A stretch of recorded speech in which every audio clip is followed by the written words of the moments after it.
E o seu desejo será para o seu marido, e ele a dominará. Esse é um versículo muito conhecido na maldição de Deus contra a mulher por causa do pecado no mundo. E esse é um texto que sempre gerou determinada polêmica, porque o que significa dizer que o seu desejo será para o seu marido? Como é que isso é uma maldição de alguma forma? Acontece que a nova versão da NVI, eu continuo sem saber qual é o nome dessa edição, acho que é NVI 2023, 2024, eu não sei, é a novíssima versão internacional. Nós já falamos dela em um de olho no texto passado, sobre o texto da criação da mulher, da auxiliadora idônea, que virou aliada e tudo mais. Por mais que haja todas as polêmicas envolvendo essa tradução, eu acho que aqui a gente vai ter um consenso entre quase toda a comunidade teológica nacional de finalmente uma tradução em português trazer uma alternativa mais aceita do mundo acadêmico para esse texto. O que significa o desejo ser para o marido? Como é que eles traduzem agora? Você vai saber disso de olho no texto.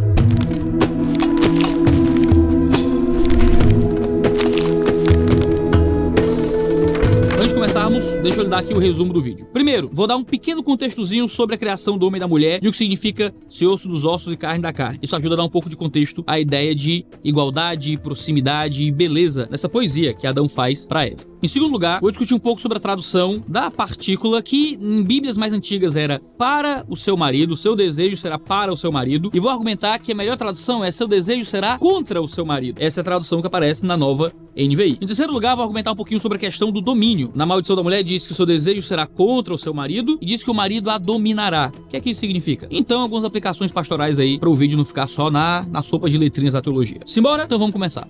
Deus criou homem e mulher à sua imagem e semelhança. Eva se torna a primeira coisa que é criada a partir de outra coisa viva. Também, Eva não é simplesmente feita de um material bruto da natureza, ela é tirada do homem. E assim como o homem não surge até o ato divino criativo, assim também a mulher não surge até que um ato criativo seja performado do lado do homem. Quando Adão contempla a mulher, ele entoa um louvor diante daquilo. Esta, afinal, é osso dos meus ossos, é carne da minha carne, será chamada varoa, porque do varão foi tirada. Essa declaração de Adão mostra que Eva é para ele parte dele próprio. Hamilton, o comentarista, comenta que carne e osso simbolizam mais do que simplesmente que Eva foi feita a partir do corpo de Adão. Ele mostra que carne geralmente é uma palavra usada para simbolizar a fraqueza do ser humano, ao passo que ossos, muitas vezes no Antigo Testamento, simboliza força. Outras vezes, o Antigo Testamento usa carne para simbolizar uma relação próxima entre indivíduos também. É por isso que o Brueggemann vai argumentar que essa expressão transmite a ideia de lealdade recíproca. O verso aqui não atribui força ao homem e fraqueza à mulher, como se ele fosse os ossos e ela a carne. Tanto o homem quanto a mulher compartilham o aspecto completo das características humanas aqui, da fraqueza a força. Além disso, os termos homem e mulher possuem uma semelhança muito forte no hebraico, que evoca um tipo de complementariedade muito bonita aqui. Ish e Isha, respectivamente para homem e para mulher. Enquanto no hebraico há outras palavras que poderiam ser usadas para designá-los, como macho, zakar e fêmea, nekba, o uso intencional dessas palavras aqui é devido à sua pronúncia, justamente para mostrar a semelhança entre homem e mulher. Por isso, nós podemos dizer que Deus criou o homem e a mulher para complementarem um ao outro e para compartilharem de um relacionamento próximo, do qual força e fraqueza eram comuns e compartilhados mutuamente por ambos. E assim, deveria ser na medida em que eles se multiplicassem. Por que é tão interessante discutir essa questão do osso dos ossos, carne da carne? Claro que Adão está falando de forma literal também. Ele está dizendo, ela foi feita da minha carne, foi feita dos meus ossos. Mas a poesia que ele faz para falar isso, que ele fala de forma poética e bonita, evoca imagens do Antigo Testamento que estão para além da simples materialidade. Ela foi feita do meu osso, foi feita da minha carne. Fala do modo belo como Deus configura a mulher para ser uma igual a Adão. Por isso que ele se torna uma só carne. Ela é minha força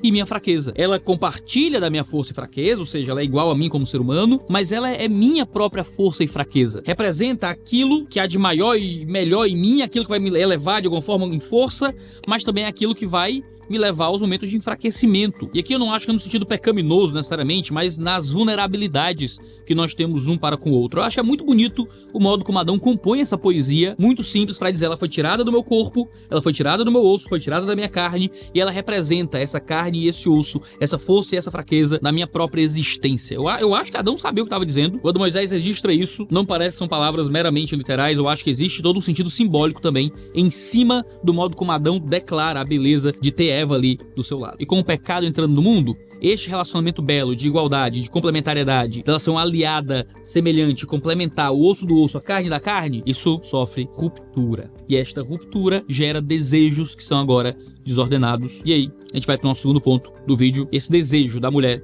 contra ou a favor do marido. No seu estado antes da queda, que a gente chama de pré-lapsariano, antes do pecado ter entrado no mundo, o lapso ter entrado no mundo, não havia desigualdade, hierarquização ou tentativa de um sobrepujar sobre o outro. O vínculo próximo entre eles enriquecia suas diferenças sexuais, permitindo que eles tivessem uma companhia que sobreporia qualquer solidão. Temos um casal junto, cumprindo um compartilhamento de vida. No entanto, o pecado entrou no mundo, corrompeu a criação de Deus. E por isso as coisas começaram a dar errado. Aquela que seria a força de Adão, que participaria também da vida de Adão, agora as coisas mudam. A tentação da serpente foi que os olhos de vocês se abrirão e como Deus vocês serão conhecedores do bem e do mal. A reação de Eva, ao invés de recusar isso, foi passar a ver a árvore como boa para comer, agradável aos olhos e desejável para dar entendimento. Então tomou do seu fruto, comeu desse fruto e deu também desse fruto ao seu marido que estava com ela. Ou seja, Eva pensou na liberdade que teria para ser como Deus, para arbitrar o bem e o mal para si, julgando o que era certo e o que era errado. Ela foi atraída pela autonomia. De fato, os olhos dela e os olhos de Adão se abriram, mas em vez de liberdade,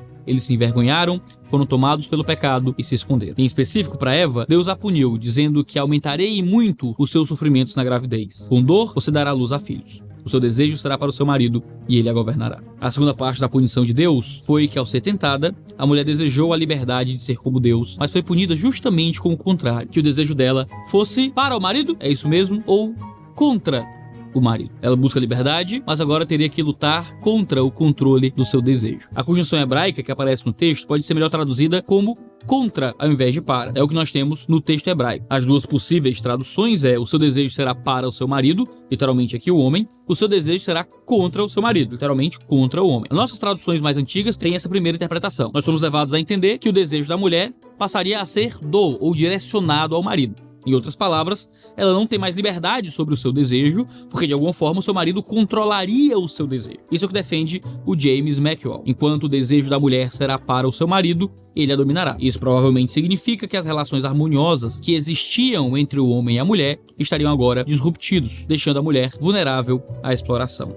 Hartley diz que a aliança do casamento foi alterada de uma relação recíproca para uma onde o homem exerce autoridade sobre a mulher. Para ele, isso também implicaria que esse desejo que passa a ser para o marido torna difícil para ela se separar de um homem mesmo quando ela sofre dominação ou abuso. De outro modo, nós podemos entender a punição como seu desejo será contra o seu marido. Se você olhar em qualquer léxico do Antigo Testamento, seja um léxico mais antigo, até um Strong, que é um léxico bem desatualizado, há léxicos mais modernos, você vai encontrar essa partícula como uma partícula bastante genérica, que pode ser traduzida de muitas formas, inclusive como contra. Como é que a gente sabe que essa tradução contra se encaixa melhor aqui? Pelo contexto do uso dessa mesma palavra poucos capítulos à frente, na história de Caim. E essa é a posição que é seguida na Nova Versão Internacional agora. No contexto próximo de Gênesis 4:7, a mesma conjunção aparece quando Deus fala a Caim, dizendo que o desejo dele será contra você, mas é necessário que você o domine. Victor Hamilton argumenta que assim como Caim deveria oferecer resistência, dominando e resistindo ao seu pecado, a mulher também deveria. Nisso, Eva não seria mais a força e a fraqueza de Adão, alguém igual, idêntico a Adão, mas agora usaria sua força para dominar. Nas palavras de Hamilton, isso significa o desejo de quebrar a relação de equidade e contorcê-la numa relação de servitude e dominação. O marido pecador tentará ser um tirano sobre a esposa. Veja só, como contextualmente a melhor tradução desse texto, no caso de Caim, é claramente como contra, não seria de se espantar que a melhor tradução aqui também seria contra, já que é um contexto tão próximo. E lendo bem essa passagem, tudo indica que há aqui uma ideia de ruptura mesmo. Seu marido vai lhe dominar.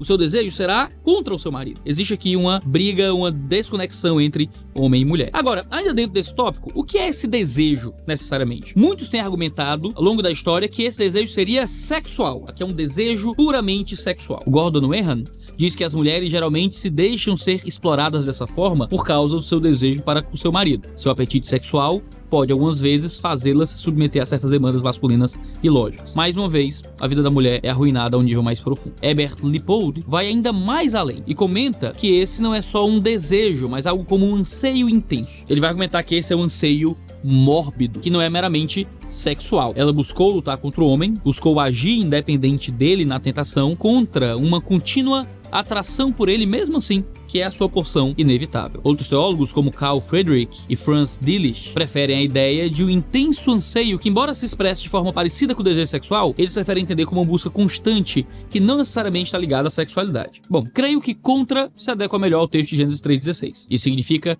que, da mesma forma que o desejo de Eva é contra o marido, o desejo do pecado era contra Caim. Kent Hughes comenta que agora a mulher desejaria controlar seu marido, mas ela falharia, porque Deus ordenou que o homem a lideraria. Agora, a mulher, que deveria ser amada e cuidada, recebe domínio. Agora, ela vai receber o mesmo tratamento que deveria ser dado às coisas, aos animais. Adão deveria dominar a criação ao lado de Eva. Agora, Adão ia querer dominar Eva junto com a criação. Agora, sabe uma coisa interessante, um dado histórico aí pra você? O fato de tantos interpretarem esse texto como um texto sobre desejo sexual, principalmente na King James Version, que falava sobre o desejo da mulher, muitos acreditavam que o seu desejo ser para o seu marido, e interpretando isso como um desejo sexual, um impulso sexual para com o homem, muitos interpretavam que isso representava pecaminosidade no desejo sexual feminino. Logo, mulheres não podiam ter desejo sexual, porque isso era o pecado entrando no mundo. O desejo da mulher para o marido era um pecado. Logo, era pecado que mulheres iniciassem relações sexuais ou que mulheres demonstrassem gostar demais de sexo, mesmo dentro do casamento. Olha o que uma má interpretação, uma má tradução pode gerar em termos de aplicação prática na vida de tanta gente. Mas eu não acredito que o desejo nesse texto seja necessariamente sexual. Para mim, desejo tem um sentido mais genérico aqui, um pouco mais geral, acerca das vontades. Há uma ruptura na vontade da mulher no seu relacionamento com o seu marido, assim como há agora uma ruptura da vontade do marido contra a mulher, em que ele tenta exercer domínio sobre ela e não mais apenas liderança. Agora, claro, inclui-se alguma coisa sexual aqui, já que se há desejo no sentido genérico, certamente há desejo sexual incluído. Existe também pecaminosidade dentro do desejo sexual. Uma vez que o pecado nos corrompe em sua totalidade, a sexualidade feminina também foi corrompida. A mulher tem seus desejos sexuais, tal qual Deus deu, mas pela corrupção do pecado, ela não consegue conter e precisa ser saciada, às vezes, também no caminho do pecado. Seu desejo sexual se torna mais importante que o marido, e por isso ela se colocaria também em oposição a ele nesse tipo de contexto. Ao mesmo tempo que o marido, por também ter a liderança corrompida, tenta dominá-la sexualmente. O sexo, que foi feito para ser uma bênção, se torna uma guerra por obtenção de prazer individual. Pode ser por isso que Paulo tem dito que muitas mulheres trocavam o modo natural das relações íntimas por outro, contrário à natureza. E da mesma forma, os homens também,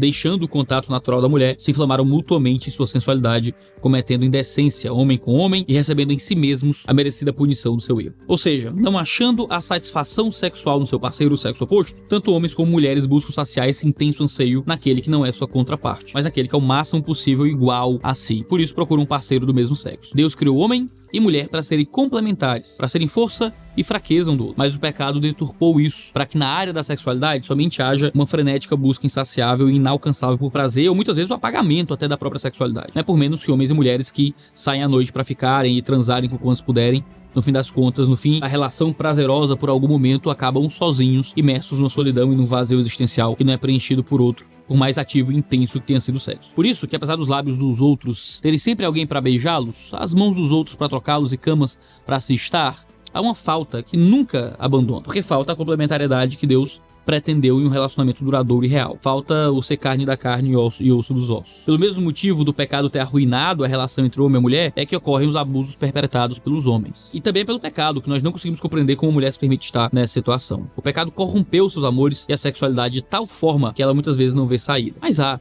uma fuga, tanto para os abusos afligidos quanto para os sofridos. Há uma restauração das relações entre marido e mulher. Há um porto seguro para que mulheres e homens que lidam com contextos de abuso possam se safar. Há um perdão para abusadores arrependidos e a cura para aqueles que são abusados. Jesus foi transpassado por causa de nossas transgressões, esmagado por causa de nossas iniquidades. O castigo que nos trouxe a paz estava sobre ele, e pelas suas feridas fomos sarados. Creia nele, fale para ele sobre os seus desejos contra o seu marido, o seu domínio contra a sua esposa. Ele está ali para trazer perdão e transformação. Ele enxuga dos olhos toda lágrima. Ele leva o peso do pecado. E é uma glória à nossa disposição nele, quando colocamos diante dele os nossos maus desejos e maus sentimentos, os nossos abusos e domínios. Ele nos transforma, nos restaura, nos perdoa. Não precisamos estar presos à maldição do pecado, com um desejo contra ou com um domínio, seja esposas com desejos contra o marido, ou marido com domínios contra a esposa. E você, o que é que você acha? Essa nova atualização da NVI tem sido útil para atualizar e melhorar algumas traduções aí, que às vezes são tão iguais nas Bíblias em português que agora a gente tem alternativas um pouco melhores. Deixe seu comentário aí embaixo e vamos participar desse debate sobre tradução do Antigo Testamento. A gente tem vídeos sempre terça e quinta-feira, sempre às 10 horas da manhã, então não deixe de se inscrever no canal para ficar sabendo sempre que houver vídeo novo. Um cheiro no seu cangote